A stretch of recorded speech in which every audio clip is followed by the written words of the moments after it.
Hey everybody, welcome back to Conversations in Pop Culture, and we are back in the saddle once again for another season. And this episode is sponsored by my friend Paul Gomez, who has an exciting new book out with masterful art by San Espina, Gargoyles vs. Demons in an epic battle. Every story has a beginning, and this one starts before that. Prequel to Aurora. It's now on Kickstarter. He is fully funded. It's a great book, and I'm not just saying that. I am a backer. And I would not be saying all these nice things about Paul if I am not excited for his book.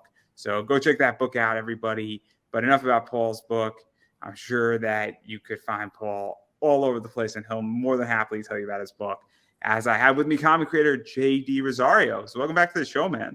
Andrew, thank you for having me back, brother. And listen, you don't got to stop talking about Paul. I know Paul; he's a good dude, man, and I wish him well with his campaign. I didn't know he funded, so I'm glad. I am also funded in my latest book. We hit our funding goal today, so I'm psyched about that. It's funding all around. I feel like Oprah. You're getting funded. You're getting funded. You're getting funded. Um, if anybody is in the comic book creating community, they understand making books are hard, right? I mean, putting it together is a task, and that's the easy part. Okay, so when you finally get funded, and you could take a little bit of a breather before your prints start coming in and you start shipping out and you do all the other stuff.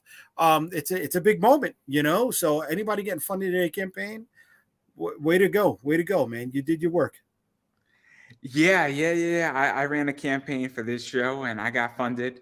But it was tough. It was tough. A lot of criticism, a lot of questions, were in the community. Weird.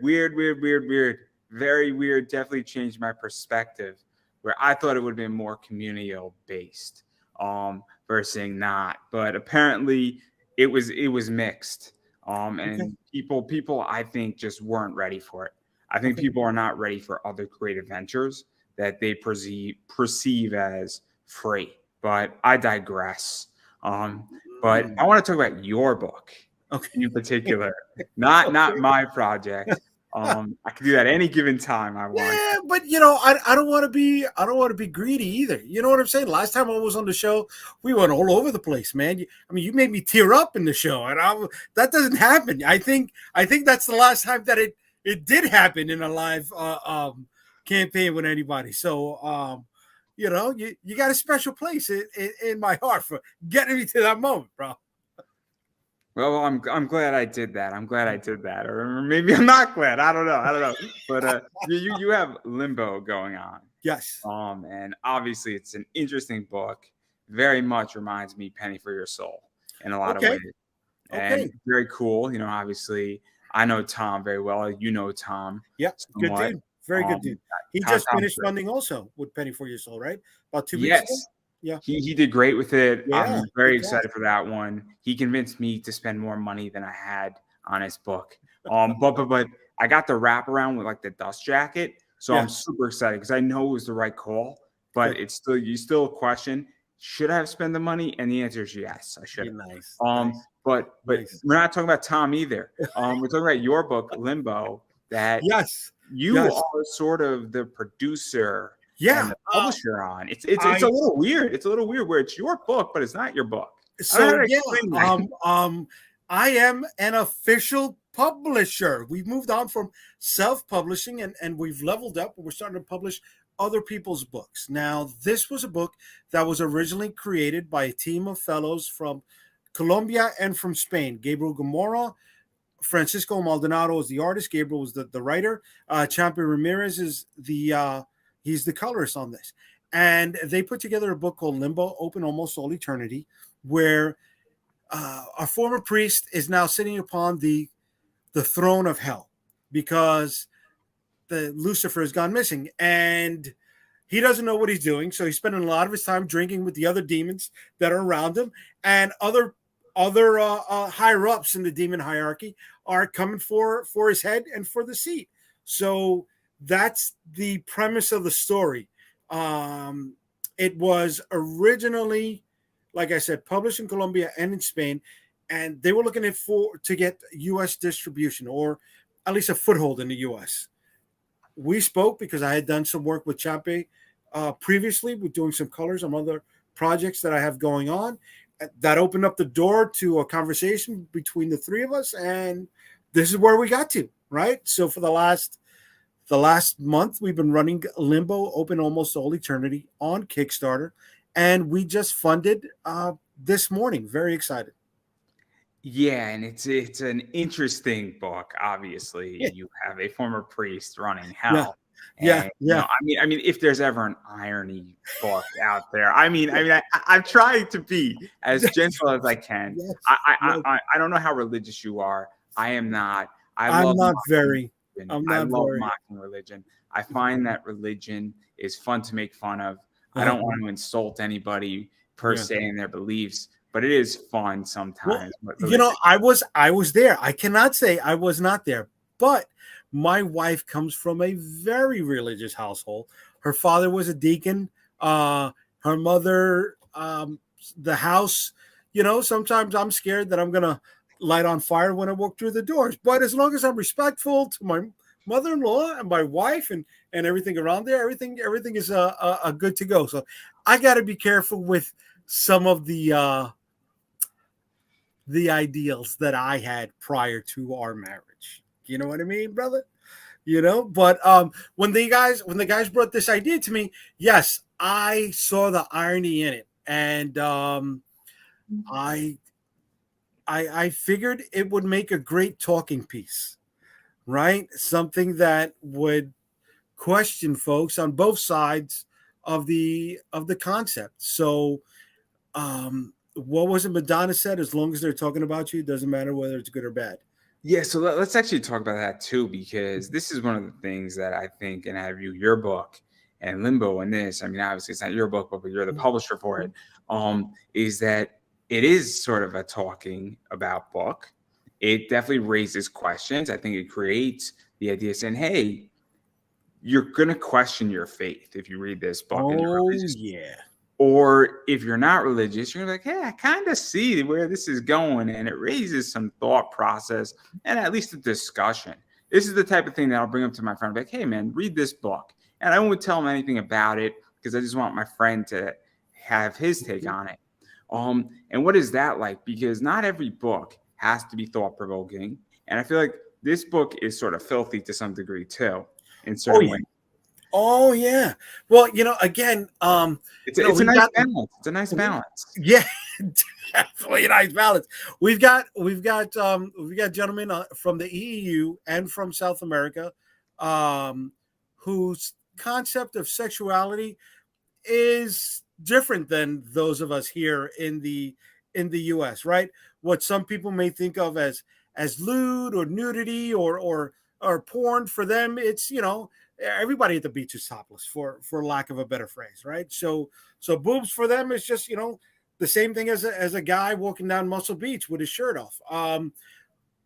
So trying to find ways to get both of us to understand how to bridge that gap and put forth a tasteful piece with also having the original concept preserved was interesting. Um, and again, when we talk about the ideas of faith and theology, um, they have a totally different concept. I was born Catholic, right? As I got older, my views on religion changed. My best friends growing up were Jehovah's Witness. So I had a very alternate perspective on religion growing up from the one that I was brought up in. And I had questions all these years. So understanding that no matter what, there's always going to be questions, again, brings this back to it being a great talking piece because, like it or not, it's just presenting a different aspect of theology to you, right? Are they taking more of the creator's turn and embellishing on certain points? Yes. But is there research coming from actual text that has been uh, preserved over the centuries? Yes, as well. And it's interesting talking to the writer, Gabriel Gamora, when we were doing the English translation from Spanish. not everything is going to be literal. It can't be word for word. Uh, but once you understand that, be like, okay, this is what they said. He goes, yes, yes, yes. But this is what I mean. So now we got to try to find a way to reapply that in the story. This is what was meant. Okay. So it's interesting. It's challenging, but it is proving to be fruitful and worthwhile. Yeah, and then let's even go further into this because obviously, I mean, I take a little bit different approach where I view it, and I think this is one of the biggest problems in comics is that I think this is fun. And I think everybody is trying to say, I want to write the masterpiece. I want to write my Mona Lisa in comics, and I want to change the perspective, and I want to be the next Chris Claremont or the next, I'm a big Scott Lobdell fan. I want to be the next Scott Snyder versus saying, I want to tell a semi thought provoking book, but I also want to have a good time because you could just read this and say, a former priest is taking over hell. And you could just read it straight up. I don't know if what's your response? I don't. Bro, that's 100% it. At the end of the day, we got to remember this is fiction, right? This is fiction. As with most books are fiction, right? Even nonfiction books sometimes skew a little bit into fictional elements. But this is fiction.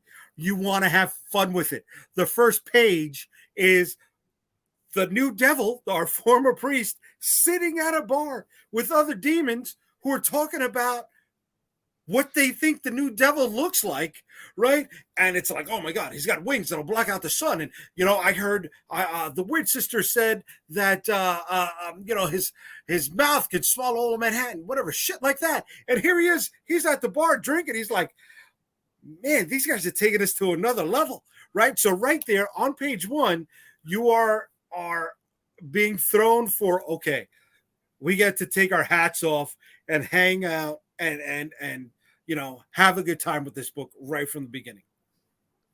Because that's my whole thing is that not everything has to be the next freaking Chris Claremont book or because life is complicated, life is stressful, and I know this because I'm doing a bunch of stuff in my life. Other people go to work. I have a day job, and it's hard.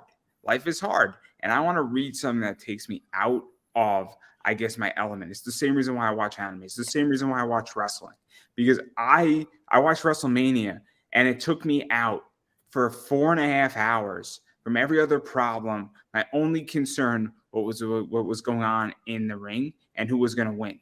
Like I'm watching the Dominic and Rey Mysterio match, and I'm like, how is this family going to resolve that issue?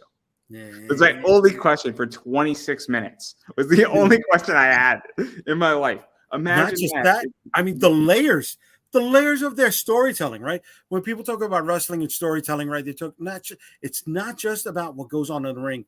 It's the psychological buildup to this, right? Dominic came out wearing Rey's mask from Halloween Havoc that he faced Eddie. And Dominic has taken a stance of Eddie from a skit, right? A moment, a segment that was over 20 years ago in Raw, right? And it's like, oh my God, this is great.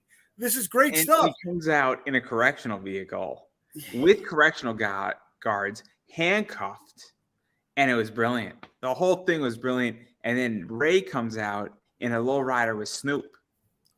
Yeah. It was epic. It was so good. The whole thing was brilliant. I love it. And here's one more layer, right?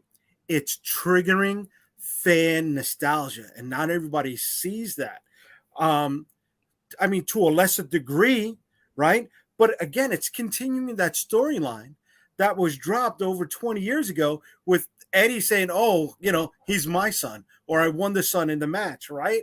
I mean, look at the Ghostbusters movie that came out a few years ago, right? It was the next legacy. And what is Dominic? Dominic is a third generation wrestler, right? His father, Ray, and his uncle, right? Ray Sr., plus the rest of the family. Dude, people overlooked that. Was he green coming in? Oh, yeah. Oh, yeah. Of course. But is he pulling a lot of heat right now? Yeah. Yeah. And heat sells tickets. Heat sells tickets, man. So I mean, I love the storytelling in wrestling. It was great. It was wonderful. That story was great. The Rhea Ripley Charlotte story was great. Of Rhea coming into her own now and Yeah, finally getting what has been long overdue. And dude. even the Yeah. yin and yang, because you have Rhea Ripley all Judgment Day, all dark, and Mhm. you have Charlotte Flair looking like an angel. And it was brilliant. The whole thing visually was brilliant. I didn't know Rhea has been wrestling for so long. She is a new one to me. When I see, what was it in 2014? What was she? 16, 17 years old? Wow. Wow. Cutting her teeth? Way to go. Way to go. Good on her. And just keep it fucking going. Sky's the limit. Sky's the limit. You got Cody about to enter some hard times again, triggering nostalgia, right? And the layers of storytelling. And he's, But he's then, about to become the working man. He's yeah, about to bro, come. He's about to get out of yeah, puncher. He's you're about to not kick going to some see him fights. with a suit anymore, right? But that was an aspect of the characterization, right? Of the journey that Cody Rhodes, the wrestler, took. But then you look at the reality for a second, and on the weight belt, he had the name of every independent promotion he worked at in between his time from leaving to coming back. And it's just like, yeah, that hits you in the feels also, right? And I just found out about Cody that his mom was Cuban a few weeks ago. I didn't know he was half Spanish. I'm like, get out of here, man. He doesn't speak Spanish, but he comes from the culture, and you're like, way to go, brother. He's not, shying away from it. And it's just he's a second generation, right? Dusty's dad didn't wrestle, did he? I don't think Dusty's dad Okay. Okay. wrestled. I don't think so. I could be wrong about that, but Okay. I don't think so. Okay. And it'd be really bad. I mean, I haven't seen that in any Right. wrestling, I guess, But lore. then, I mean, technically, Dustin is older than him by what, like 20 years or something like that, Um, I don't think Goldust is by 20 years, but by some. right? I there's a big gap, dude. There's a big gap, right?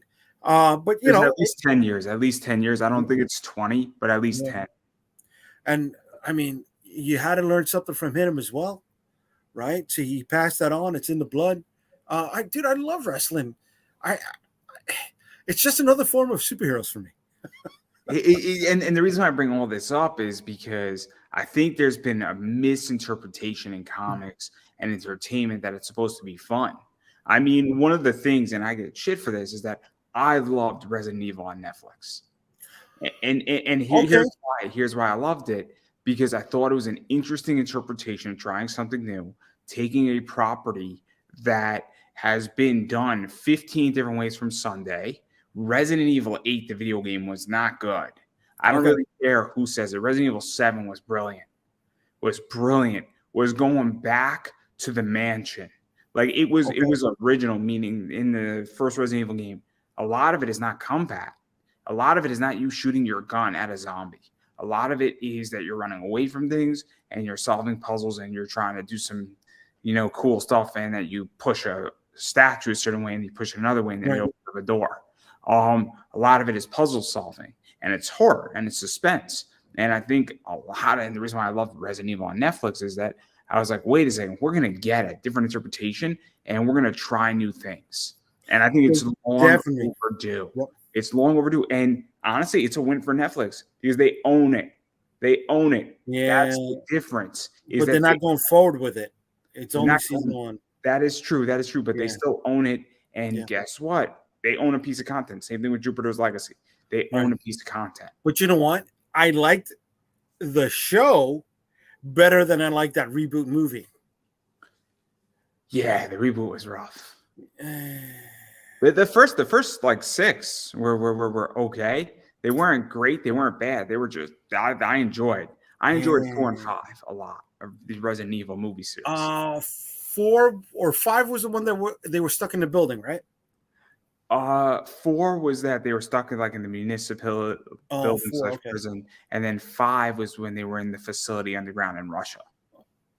See, I didn't see 5 then. The last one I remember is when they were stuck in a building. I know it's going to sound stupid, but it's Resident Evil adjacent. What was the Batista movie where they went to Vegas? Oh, oh man, I don't know this one. Wow. Went to Vegas, Batista movie. Was it? Yeah, the zombie one that it was Zack Snyder directed. Oh man, I don't know this one now. Dude, okay, you got to watch it. If you like the Resident Evil stuff, you're gonna like the Batista movie. I don't remember the name. I'm so sorry. I'm drawing a blank on it. But it was good enough that one of the characters in the movie got a prequel where he was doing a bank heist in Germany, I think it was. So I don't know this movie. Like I gotta check this out now. It was Hideaki Sanada, who was in John Wick. It was Batista. Was it like the Man with the Iron Fist or something like that? Like, cause that's No, I like that movie too. That was a good movie. I enjoyed that movie. I'll drop a bit of trivia with that for a second. In that flick, it was supposed to be tied to Django Unchained, right? Yeah. Right. So the RZA, he was the one that gave Quentin Tarantino the idea to do the for Kill Bill. So they had a good working relationship for quite a while. And in Django Unchained, where it was a chain gang scene and Django was freed, RZA was supposed to be one of the slaves in that chain gang, and it was supposed to be the spinoff for him on Man of the Iron Fist. I was like, but they couldn't do it for scheduling conflicts. So, but I liked Man with the Iron Fist because it just, for me, reminded me of those 1970s Shaw Brothers or Golden Harvest movies that I would see here on Saturday afternoons in New York. Oh my God, there's so much great storytelling out there today, right? But it's all fiction, and it's all people having a great time. Even to go further into that, though, I mean, this is my biggest problem is that I find that there's good storytelling and there's horrendous storytelling, and they're both at the exact same time. And I hate to say this, and look, I'm guilty of it too, where there's plenty of bad books that I bought that I made money on because I'm buying a variant on it. Yeah. And so what is this like for you? Because there's a lot of good stuff and there's a lot of garbage out there too. Yeah. I am guilty of it too. My very first works, the ash cans that we did were fluff, but it took time to become a storyteller. It took time to learn more than just the 3-act structures of simple storytelling. But then it also took time to understand that there's so many rooms to play in when you're developing a 3-act structure in a story. And how do you take something like that and utilize it in the macro, and then you utilize it in the micro, right? And can you evolve yourself with your storytelling and your understanding? It's very interesting that you bring that up, because if you go back, and I've been podcasting for 10 years, and I think a lot of people might not realize that I'm not an overnight success. Mm-hmm. To get to where I'm at, and even being able to, I had an interview cancel on me for an emergency and I booked somebody else. And 10 years ago, I would not be able to do that and write an interview that quickly and be comfortable enough. And even my first 50 interviews that I did, in my first 3 years were rough, were stiff. I mean, they're stiff. Like, it's like not to make a wrestling analogy, but chopping somebody stiff. That's what it seems like, and that's what it looks like. That's what it hears like. And it took me a long time to get out of that structure. And I would imagine as a creator, when you're doing your first book, you're gonna be in a stiff. And I don't care who you are. It's just the way it is. Very few people are not stiff on their Yeah. first run out. Very No. few. No. Yeah. I mean, I don't want to give a percentage, but yeah, we're definitely going to lean on more stiff than not, right? More unpolished, more not ready for prime time. And it's not just making the book, right? I said earlier, making the book is difficult, and that's the easy part. Learning how to be comfortable with selling the book, learning how to sell the book, learning I'll where throw to you sell the another one. I'll throw you another one. Learning how to be on an interview. book. Oh, That sounds weird, right? yeah. I was on a show last night. I was making a joke. We were talking about fishing. So I made the joke that, oh, my first bass I caught was 13 inches. And then the next time I brought up the story, I said, oh, the first bass I caught was 14 inches. And anybody who knows fishing and the fishing community knows that every time you tell your story, your fish increases by an Big inch. fish story. Yeah. And that's the joke. Yeah. But unless you're a seasoned interviewer or seasoned guest, you wouldn't know to tell that story, but you don't explain the joke. And so what it does is that if you're talking about the outdoors and you keep sneaking it in there, it gets funnier and funnier. But that is a way how to sell your book. So if you have a character that does something like that in your book and you're, trying to sell your book, you should absolutely work that in to answering questions, because all of a sudden, and that's a real skill, because I've had people on my show who it is so hard to pull teeth. And this is their third, fourth, fifth interview with me. And I'm like, I can't do it. And they're not back on my show anymore because they're too stiff. I cannot function that way. It's hard when sometimes people can't see the forest through the trees, right? Some people can't develop that level of comfort. And I'm gonna say this: I'm a wallflower, right? If I'm walking into a room for the first time, yeah, I'm gonna be quiet. I'm gonna be, very observant. I'm not gonna speak until I'm spoken to. But like we've had conversations before, we've talked offline. I've developed some modicum of comfortability with you, where I feel like I'm talking to a buddy more than this is an interview, then, right? And if some people can apply that concept, then it may be easier for them to dish out a little bit more info. But sometimes they don't see that. It's complicated. It's very hard. And Yeah. look, as I've been on shows and I'm seasoned. I'm 10 years as an interviewer. I've been on a bunch of shows, and sometimes I'm stiff where I'm just having a weird day. It happens. And that happens too. But believe me, I've had a weird 7 weeks. Anybody, my story is publicly known out there on what's going on in my life. It's not secret. I had a surgery and things are complicated.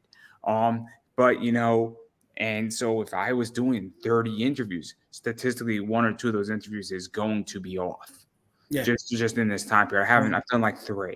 But the idea is that it's going to happen. And even if you're doing 90 interviews over the course of 3 months and you have a Kickstarter going on, one of those interviews is not going to hit. And it's nothing against you as a guest or even that show. It's just that statistically, the more you do, Yeah. Right. you're going to miss some. Right. You got to be ready for that. You got to understand that, and you can't take it to heart, right? If both parties understand that, then you'll be like, okay, listen, I'm down to come back again, and we'll both work better on it. And most of the time, right, that follow up will be a lot better. But like you said, not everybody could take a flat back bump, right? And to use a wrestling term, and some people just will never understand that, and it may hurt them in the long run. And look, there's been people who the first one was rough, and I don't think it was me. It could have been. I don't know. But then when it was the second and third time the same thing happened, I knew it wasn't me at that point. Because and sometimes certain people are just not good guests, and that's that. And I'm very, very sorry for people who do not feel comfortable on shows and don't know how to be a good guest, because I think podcasts and interviews are the number one tool. I really do. 100%, brother. It's funny you bringing that up, right? So I got the campaign that's going on. I was a big proponent of Facebook ads. I always felt Facebook ads We're going to talk about this. We're going to talk about this. I want to table this for a reason. Sorry. Okay. I saw that post.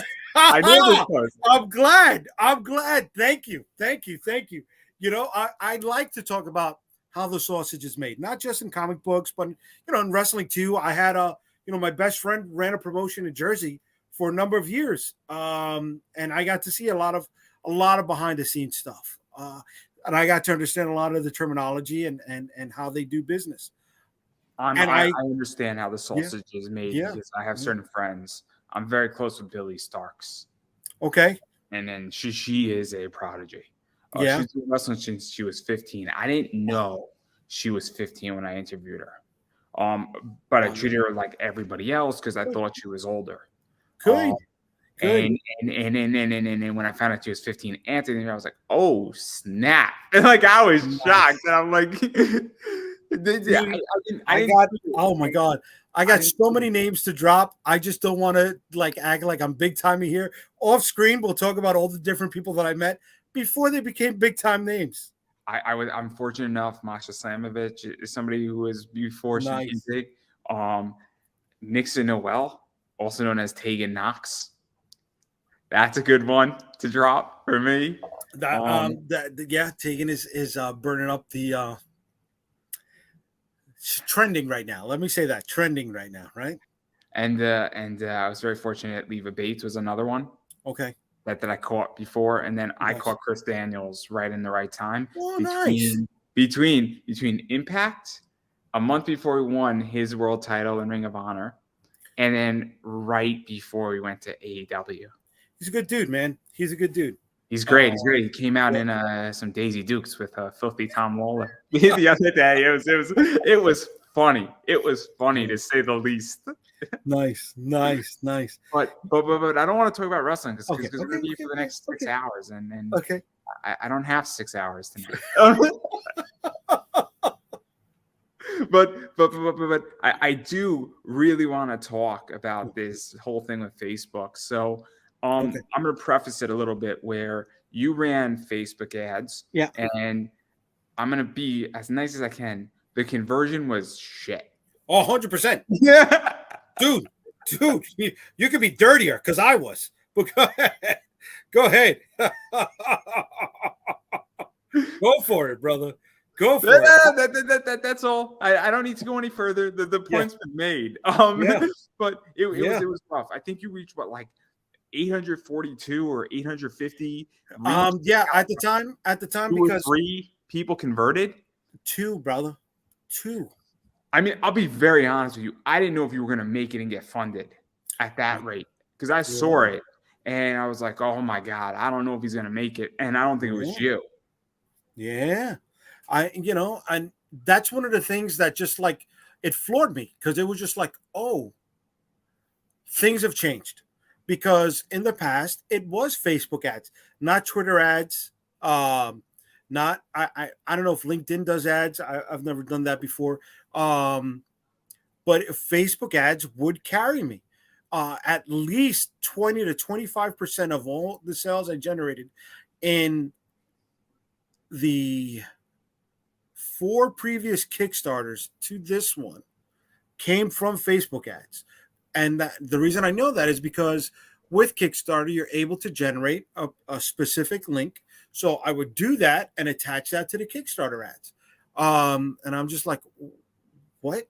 So with this one, right, we're running a bunch of ads. And the first one, okay, you're testing the water. I get it. It's not gonna hit as well, right? You're doing the A and B test when you're taking out the ad. You're exploring different keywords and things like that. But as I started to settle in, I'm like, nobody's hitting, right? So we spent maybe about 300 and change by the time I had put up that post. And we got between the 5 or 6 different ads, a total of 845 different people to click on the ad, right? So when you use the average of 10, right? The 10%, 10 will see it, 10 will click, 10 will buy.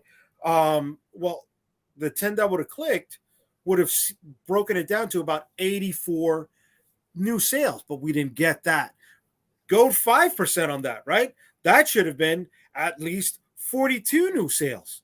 We didn't even get that, right? Go to 2.5% conversion rate. That should have been at least 21 new sales from the ads alone. Nothing. Gats. Zip. Zero. Zilch. So let's talk about this, because right now, and this is just what I'm seeing, and I have a theory that I'm more than happy to share, and feel free to shred it. Let's talk about it. So I know Travis Gibb is having a hard time funding. I know Paul Gomez had a really hard time funding. I know Lori Calcaterra. Calcaterra. Yeah. Calcaterra. Yeah, I get her name wrong all the time. She was on my show. I know that she's not moving after she funded all that much. Yeah. And this is not a knock against any of these people.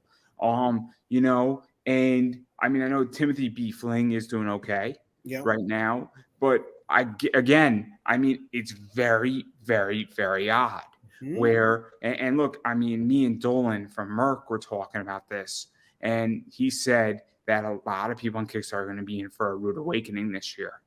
Okay, and which way? Just with getting funded and money coming in and all that stuff. And I said, look, I think it's going to be a rough year. Me and Dolan were both agreeing that it's going to be a rough year on Kickstarter. And a lot of people said, no, you're going to be wrong, Andrew. And I'm not saying that I don't know if I'm right or wrong, but I see a lot of people who should have an easier time on Kickstarter struggling. But at the same time, I also see people doing okay on it. And then I see people who were doing great bombing out. And it's like 3 swings at the bat or at the plate. And you're getting caught looking. And so, you know, and it's getting rough and it's getting choppy. And I don't really know what's going on, but my theory on this is that there's a lot of good product outside of Kickstarter hitting right now. Okay. So my view is that you have things like Comics Elite just released the Power Hour book. This book right here, I think I could show it. This book sold out in 3 minutes or less on Comics Elite. 500 copies, 3 minutes or less. Wow. And so it's one of the hottest books.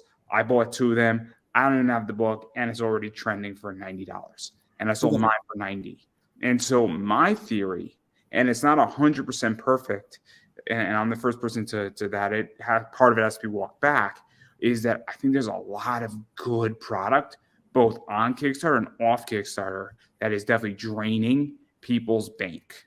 And I think that's what's going on, where I hate to say it, but, you know, it's one of the many factors. I feel that is definitely, you know, and the other thing is that money has come out of the system and is slowly coming out of the system, where money has been pumped in to the system and since 2020, and now that money is slowly leaving the economy, and the economy is getting tighter.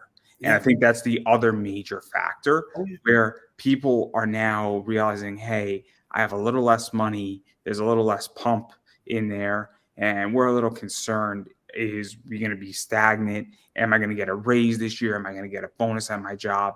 And I think people are also being a little bit more stingy at the moment. And it's also April, which means it's tax season. And so people might also be waiting for their tax refund. Hell yeah, brother. The economy is changing, right? We're coming out of the pandemic where everybody was staying at home and building up a nice little nest egg, war chest, whatever you want to call it. Since the pandemic has been over, I know I've gone to the movies 3 times. Yeah, okay, it may not seem like a big thing, right? But nowadays, going to the movies for 2 people, it's $100 night, right? You're getting, at least in New York, right, 2 tickets. Well, that's about $40. Then you look at, you know, popcorn and a soda, maybe dinner, sometimes parking and gas. That stuff will add up, right? Where's that coming from? That's coming from the account that was the disposable income prior to that, right? There are a lot of new books on Kickstarter and in the greater world. We were talking earlier, about comics and cards and toys. Man, dude, there's new toys coming out all over the place. People are spending money on that, right? There are crowdfunding elements. Mattel is doing the WCW stage, right? That's $400 and change for the WCW stage and 5 figures. That's not a drop in a hat. That's going to come from somewhere. And that's going to come from people spending that money on the books that they were spending from. Video games are hitting. Movies are coming back out. Hasbro's doing a crowdfunding every quarter now. Boom does one. Dude, the Power Ranger thing, right? The collector box right now. But Boom doing that, it's a double-edged sword, right? Yeah, they're taking a lot of air out of the room, but they're also signing up a whole bunch of new people to the platform that were not signing up there before. And if anybody has run a Kickstarter campaign or any sort of crowdfunding campaign, you know that half of your pitch to new people is pitching the platform at the same time, getting them to understand how easy it is, or trying to help them navigate through there so they can complete the sale. It's also the idea that, even Boom, somebody's backing Power Rangers, they might not be backing your book right off the bat.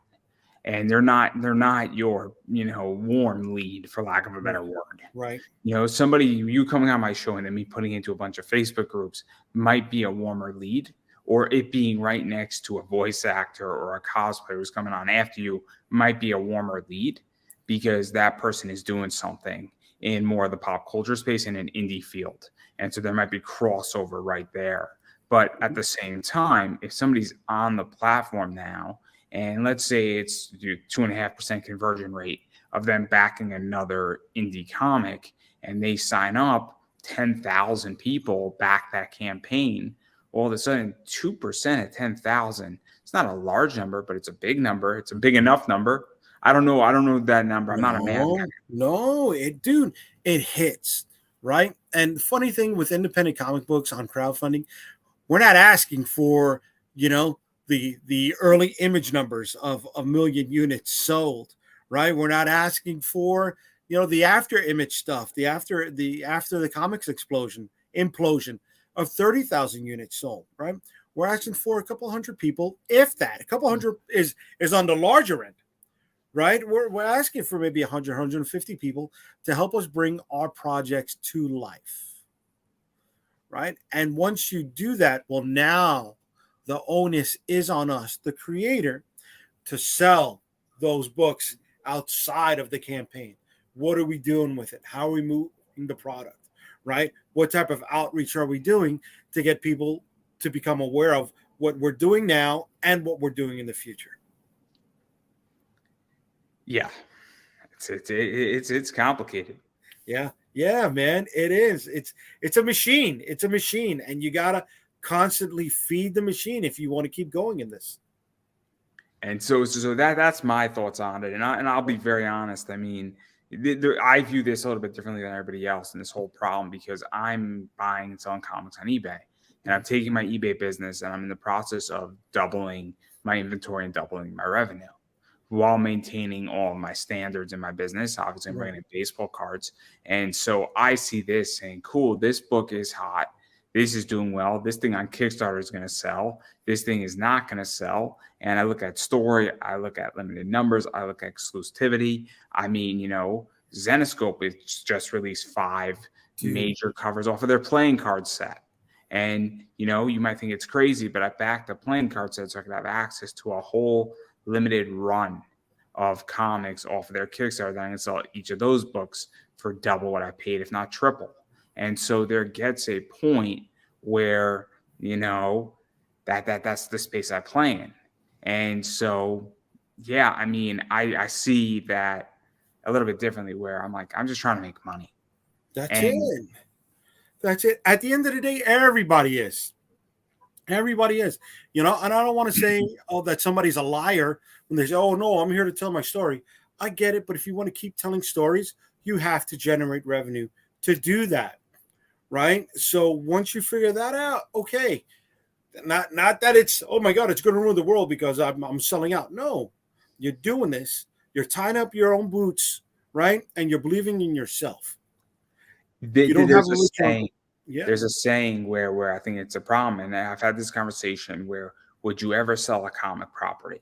And if I created a comic and then I wrote 5 issues, and maybe I could go for another 10, but somebody's going to offer me 100,000 for it, and I got 3 other ideas. I mean, it's a real consideration. I mean, hell, this show is conversations in pop culture. If somebody was to make me a very serious offer or wanted to buy a piece out of the show, they wanted to buy my wrestling interviews, they wanted to buy my cosplay interviews, they wanted to buy my comic interviews, I might consider. I mean, maybe not the comic stuff, but maybe the wrestling stuff I would consider. And they were going to write me a nice check because then I never ever have to come back for funding ever again. And now if somebody's going to give me $50,000 for my 100 wrestling interviews, and then they say, look, we want to contract you out to continue this on our platform on a yearly basis to me, and I'm now getting a salary from that. And now I don't ever have to worry about funding ever again or for a while. It's a real consideration. I think that's a big issue that people in comics have, because I've heard people say, oh, you're not a real creator if you're going to sell your baby. But you know what it is? If I'm going to sell it, but I get to do 4 others, at a certain point, it's just business. You got to keep the lights on, bro. You know what I'm saying? You got to keep food on the table. Just like you, I have a day job. I will never say that I do not have the day job. I will never hide that, right? The day job offers me the luxury of having medical and dental benefits, right? The day job keeps the lights on. I'll throw you one more. For me to play in this other field. Healthcare is big, and your 401k if you're lucky to have. Hell yeah. It is the greatest. This is my biggest pet peeve. I like Grant Cardone. It is my biggest pet peeve. He says the 401k is a scam.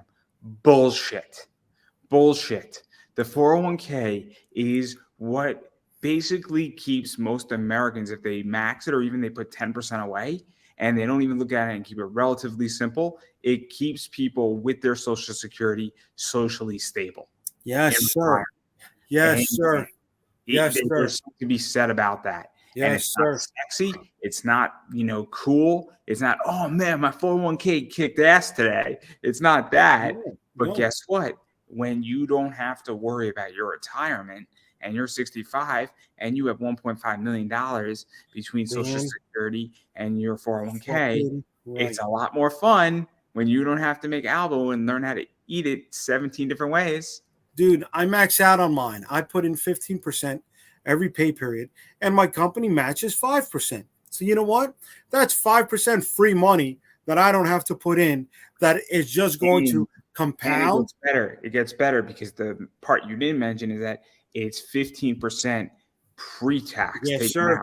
So you get a tax discount now that lowers your tax income. Now you're going to take it on the back end, because I have a 401k and I don't max it out. But I'm still stabilizing my income, but I'm putting 10% away, which is still pretty good. And all right, so mine is called, I work for the government. So mine is called a thrift savings plan. It's not termed as a 401k. So I don't know exactly if this works with a 401k or not, but you know what? When it comes time for you to buy property, like a house, a condo, whatever the case, you can pull out that money as a loan to yourself to buy the property.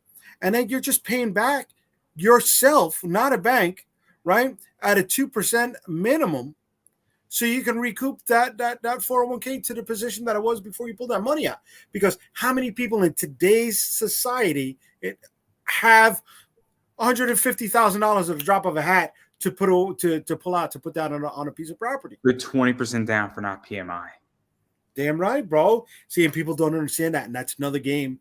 That's another layer of finances. Excuse me, not a game. I just use that terminology all the time.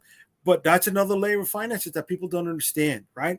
And how many of those people are also going into the creator world, in the collector world, without understanding that?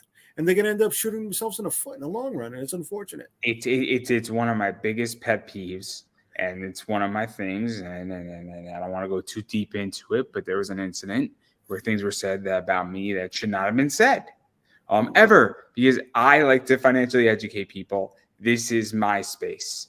I have legitimately, my purpose of my business is that I buy and sell comics at a profit, and then I take my profits and invest it in the stock market into good growth dividend stocks that pay me monthly. Nice.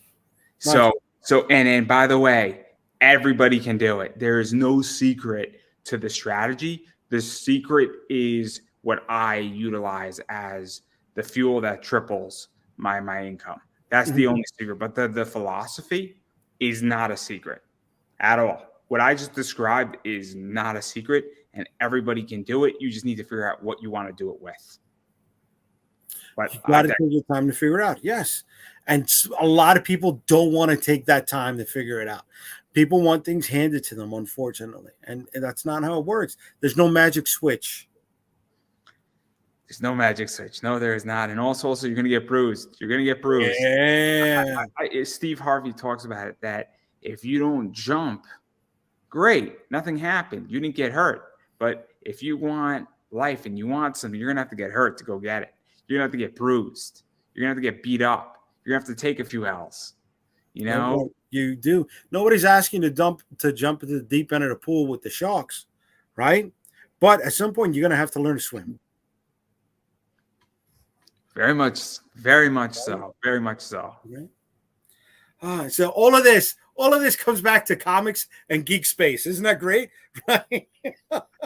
That's because I have a day job, and then I have a business on the side that I'm growing that's in the complete nerd space. That's finally cool. It's cool to be into baseball cards. Yep.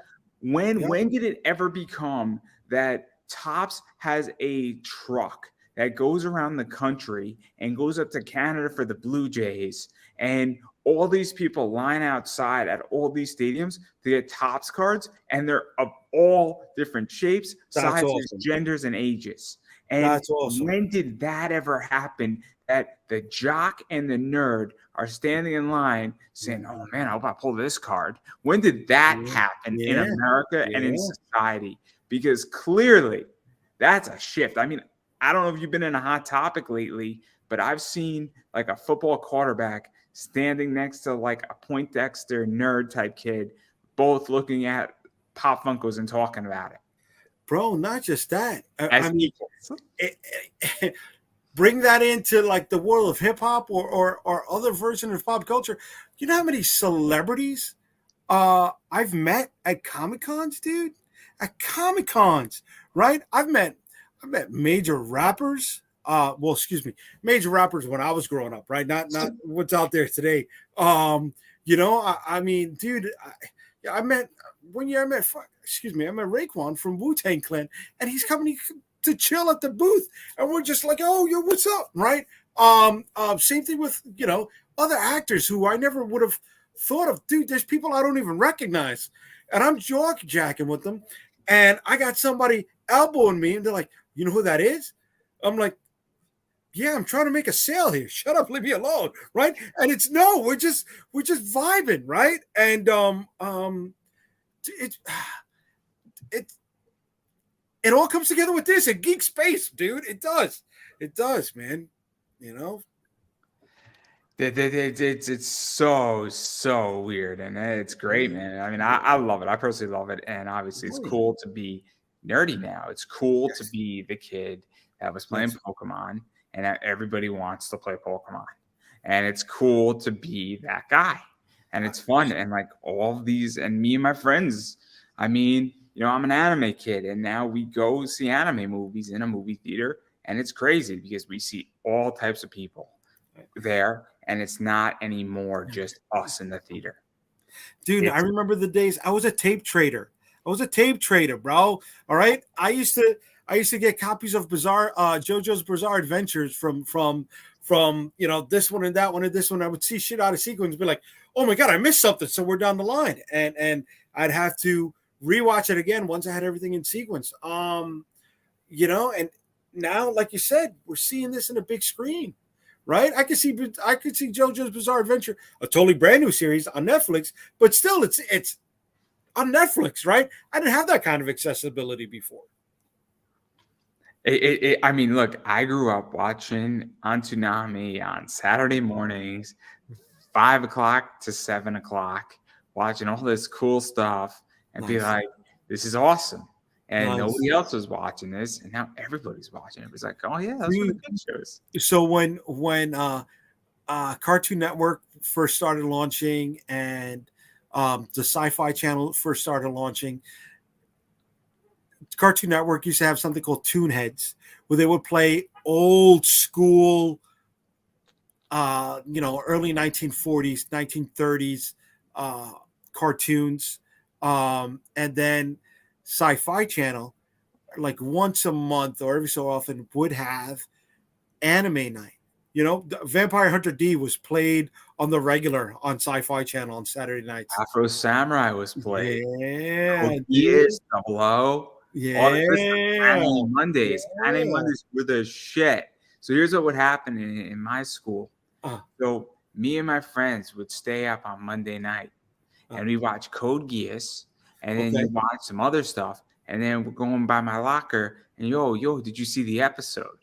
And it was like that on Anime Mondays. And then what had to happen is you had to either pick Monday Night Raw or Anime Mondays, or if you were lucky, Code Geass might have been on at like 10:30, so you could catch most of Monday Night Raw, and you got to flip the channel to Code Geass, but you might miss an episode here and there. Flipping through the commercials, yeah.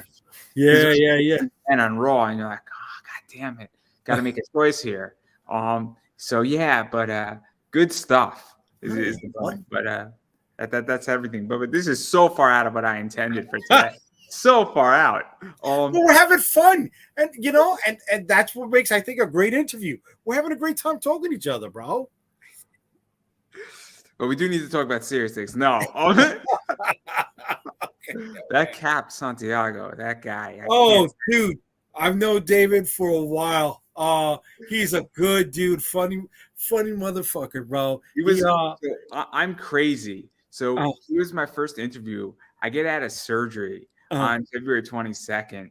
And so I get back. So my surgery was at like 8 a.m. I'm already nervous. And I already had Tyler Carpenter booked from like 6 weeks before.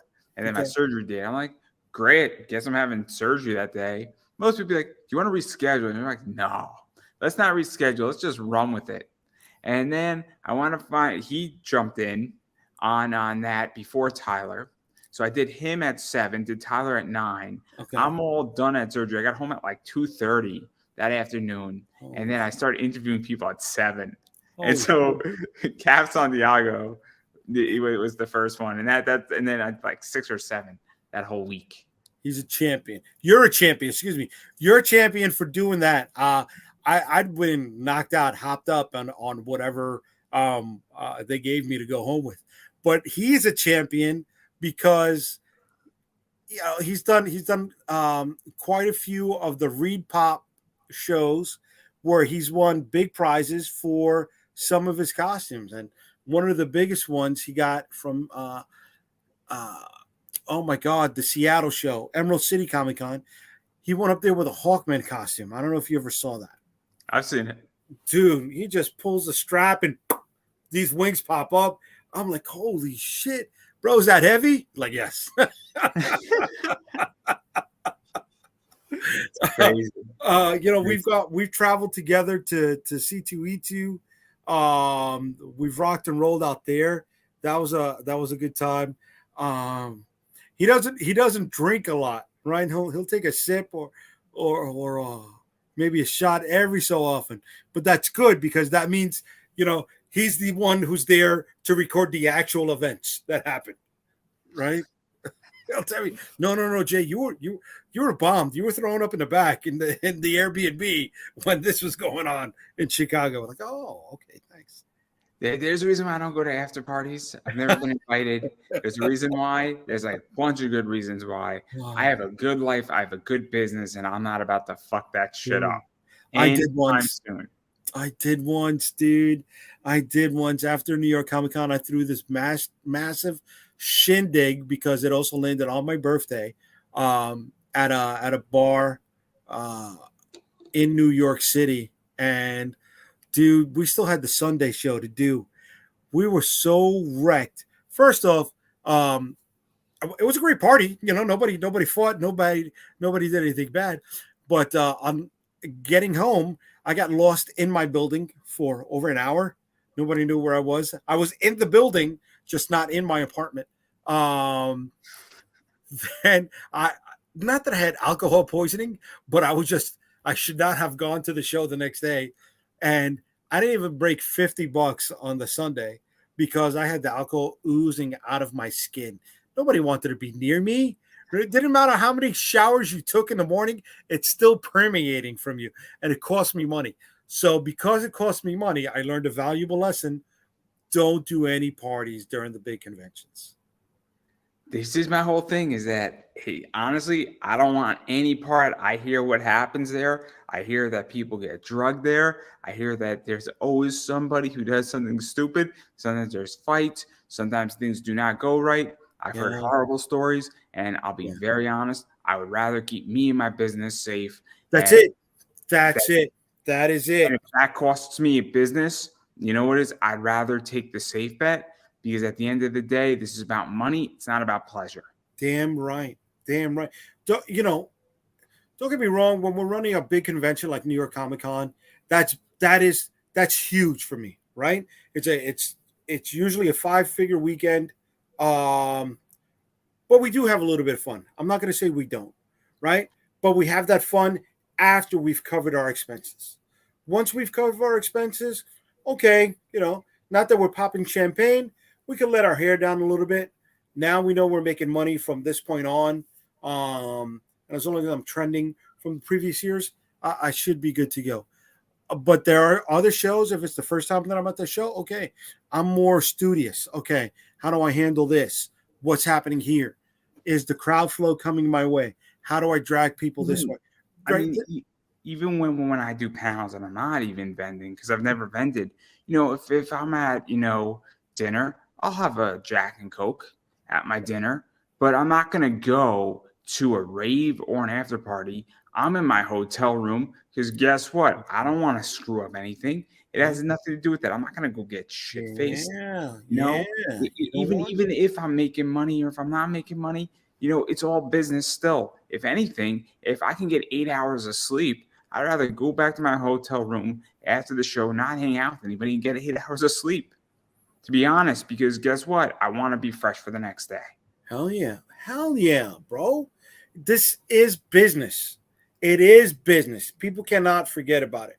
Once you are either, you're in the resale game or you're an independent publisher, right? You are a business person. You're looking at how to keep your costs low and how to maximize your profits, right? And if you're bombed, that's not going to happen. You're not. You're going to miss out on it. Very much, very much. I mean, I haven't had a drink in almost 7 weeks. Yeah. And I'll be very honest. I don't really miss drinking. Okay. I'm not saying that I'm obviously going to come back to it, but at a way lesser level.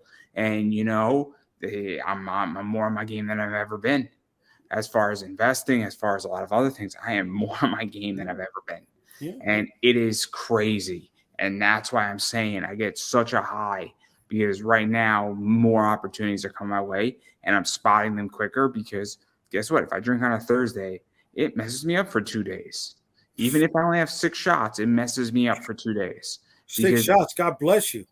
I can't do that many. Yeah, 3 shots messed me up for 4 days. There goes my weekend. What it does is that it saps and drains my energy because my body has to then process that out versus processing, water or processing something else. And so what I find is my skin's clearer. I find all these other things are actually better and I'm thinking faster because I don't have poison in my body.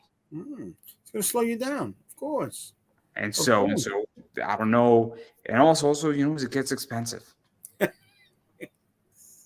Yes, look, I'm not trying to wait. I got a couple $1,000s in whiskey and scotch, right? In my cabinets. I like a nice Jack every once in a while. I like a Jameson every once in a while. But you gotta learn. It's like life. It's life. You gotta learn how to temper it, right? Can you have one every once in a while? Of course. But as long as it doesn't screw you up with what you have to do. This is like my new thing. Me and my friends are going to have 2 massive drinking days a year. And guess what? You take a 4-day vacation from everything else. I don't touch my business for 4 days. I don't care if a top person in the world says, "Can I do an interview tomorrow?" The answer is no, because it's the day before I prep, the day of drinking, and then I get 2 days of me not screwing anything up. And guess what? It solves the problem, because then when I get back out of that and it's Monday, I'm back to business and it's a problem solved. Oh, don't get me wrong, dude. If I'm on a cruise, right, and I got mojitos coming to me, listen, I'm trying to get my cost per mojito down to under $1. So yeah, I'm gonna be drinking mojito, but I'm on a cruise. I'm on vacation. It's a totally different mindset. When I do conventions, that is work, right? And so many people go like, "Oh, can I come? Can I come help you out? Can I go?" I know you want to go to the show, but you got to understand this is a job for me, right? And I treat it as such. So the people that are going to be there are the people that are also working. Some of these people are paid for. Some people, like my brother-in-law, are there because my sister pays him. But my wife, she's going to be there with me. But other people, they're there and they come away getting paid for the weekend. No, it's complicated, and I have never worked a con. I do not want to unless it's for my product. And I'll be very honest. Right now, I'm killing it on eBay and I'm killing it online. And until that changes, which I don't think it will, for a while at the very least, if ever, there's no good reason for me to do cons. Good. Knock on wood, brother. I hope it keeps going for you, man. I do. As long as you're making that money, go for it. And again, I'm trying to get my costs down, because the more I can buy in bulk, the more money I can make and the lower my prices can be. And that's the key. So if I can get an item for 50% off or 40% off, I could sell to you for 20% less, and I'm still making what I want to make. But I digress. A lot of stuff we spoke about. I think there's like 4 covers. Quickly gonna show them. Totally quickly gonna show them. Yes. So that's our Hellraiser cover. That is our wild card cover. So this one, it's not cheesecake. Once you get past that censored picture, there's a little bit more than just boobala back in there. That's the other one that you had is our original Colombian release cover, and that is our brand new North American release cover. That's illustrated by Andres Cruz. So yeah, people can pick up all 4 covers for $25, which is going to have the shipping baked in. There's also a premium cover stock, so they're going to be holochrome. We don't have the big name artists on here, but we do have higher tiered items because of the cover stock that we're using. So if you want something extra, we also got that in our campaign. Yeah, you do a lot of cool stuff. Yes, thank you. We try. I'm doing this a couple years now. I think I figured out how to do 1 or 2 things right. Well, I hope you have. I mean, you've done a bunch of campaigns, and yes, this is your first publishing campaign, so yes, clearly there's room to grow as a publisher in a lot of ways. And I'm sure that the first one's the hardest one on publishing, much like your first book's the hardest. Brother, I thought this was going to be a totally different experience than what we're going through. Not that it is bad at all. No, it is a lot more plates that I have to spin than I even expected to be spinning. And it's like, okay, this is going to be a lot more challenging. So I need to dedicate just as much time as my self-publishing endeavors into this. It's interesting in which that I put up a status on my Facebook, and I don't put many statuses up. I said, growing a business is going to basically give you every emotion you could possibly imagine. Every single minute, every single moment of your day, you are going to feel happy, frustrated, rewarded. God damn, what the hell did I do? I want to quit. I want to keep going. God help me. This fucking sucks. My foot hurts. Ow. Yeah. my brain is liberated. Every emotion we're going to feel. I gotta get home. The shit I gotta do. What am I doing here? When I'm out, that's one of the things I need to find a way to balance, because I am at a point when I am out with my wife. I find myself doing business, which is not fair to her, because when you're married, yes, love is beautiful. It's an amazing thing, but you need to work on your marriage as much as you are working on your business. I am lucky to have the wife that I have, that she understands this world and she understands finances. So I'm able to talk to her about so many different things. But she doesn't always want to talk about these things, right? She has a life of her own and ideas that she wants to talk about as well. So I need to give her just as much respect when I'm with her than she gives me, right? I don't have that problem because I'm single at the moment. And no, but it crosses my mind where I'm building a business that is growing. Right. It's growing from sales of 30 to 60,000. And we're on that trajectory, or I am, and I'm a solo practitioner, solo business person. So, and I don't say that to brag. I say that because what happens when I'm in a relationship, what happens when I meet somebody, and it dictates all of that. It's a very complicated thing. And this changes the way I approach relationships. It changes the way, because I also have a day job. And now all of a sudden, pre-tax money, my income bracket, once I hit that 60,000, changes dramatically. Yes, it does. And it's a weird thing, because I'm going to be very young, making a certain income that most 31-year-olds, 32-year-olds don't make till they're 40. And also the other side is that I take my profits and I invest it, and that changes the dynamic again, once again. And so this is so interesting when you talk about relationships and all that stuff. But again, this is why I need a psychologist and on my show to talk about this, because this is a beyond interesting topic that I am not qualified. I can live it and it'll be anecdotal, but I think it'd be so interesting to have like a couple psychologists on my show to talk about this very thing. It's funny enough that I think there is a couple that they do podcasting, that they do comics also. I forgot the name of it. Oh man, I think I know the show too.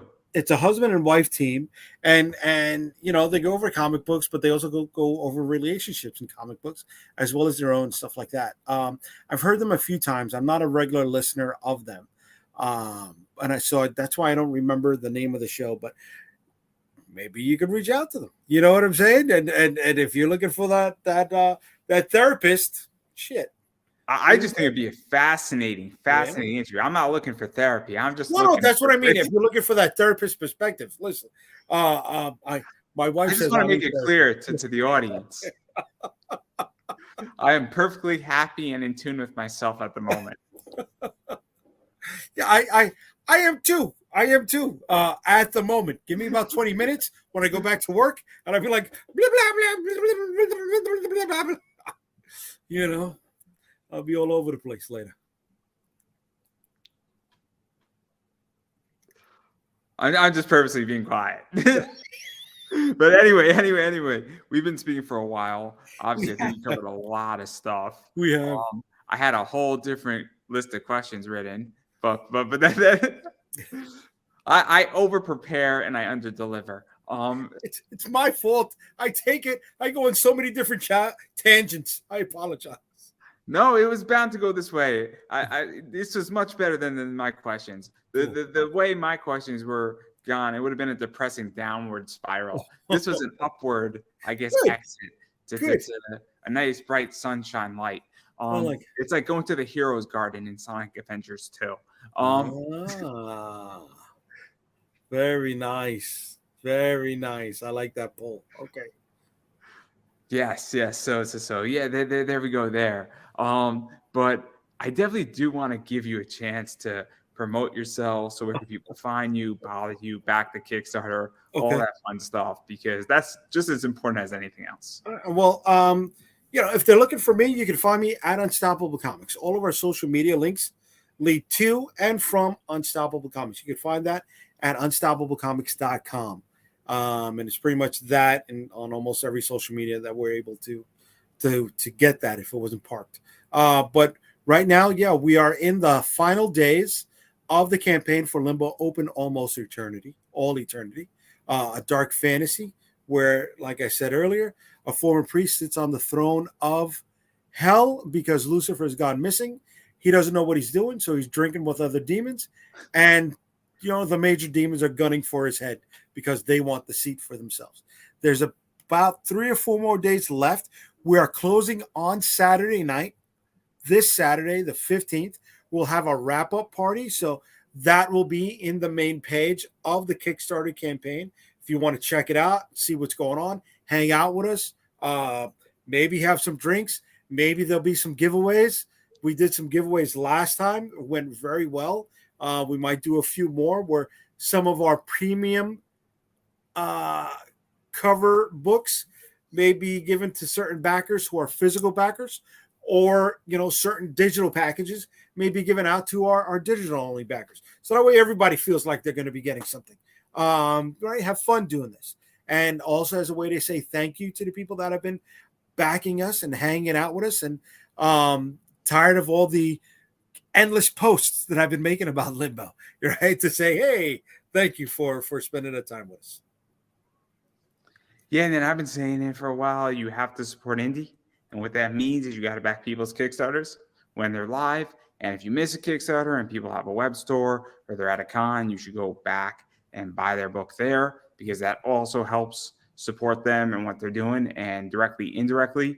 Because every time you buy a book from somebody, it helps to make the next one or another book that they're working on. And it might not seem like you're helping them directly, but any money that goes to a creator is beyond useful. Keeps the lights on, as you said it really well as it helps. It just helps in general. Money makes a lot of things work, is all I'm going to say on that point.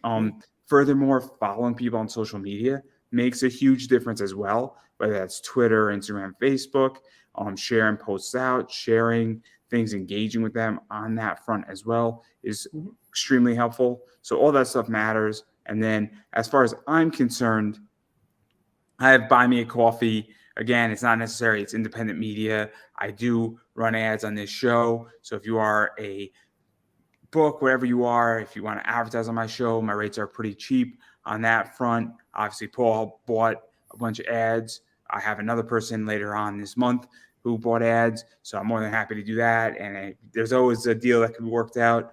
On top of that, I do have a t-shirt on Redbubble as well that helps to support what I do. But more importantly than that, I appreciate when people follow me on social media. That means a lot. On Twitter, Instagram, Facebook, it's Pop Anime Comics. And subscribing on YouTube is probably the biggest help that anybody can do. It's free, and you will never miss an interview. And actually leaving a comment on any video is extremely helpful as well, because it says to YouTube, hey, show this more to people. And it means a lot to me, and it makes me feel special that people actually care. So all that stuff really does matter. More than anything else is the social media. So if you like what you hear and you like what you see and you want to be supportive of independent media, definitely follow people on social media and subscribe on YouTube, because I guarantee you it makes a huge difference. And it might not seem like it does, but it really does. It does. That's everything that I got. And on that note, I'm going to give you the final word. Everybody, thank you for joining us. And please never say no to yourself. There's a lot of people, other people out there doing it to you. Don't do it to yourself. Thank you for joining us. Have a good night. And that is a wrap.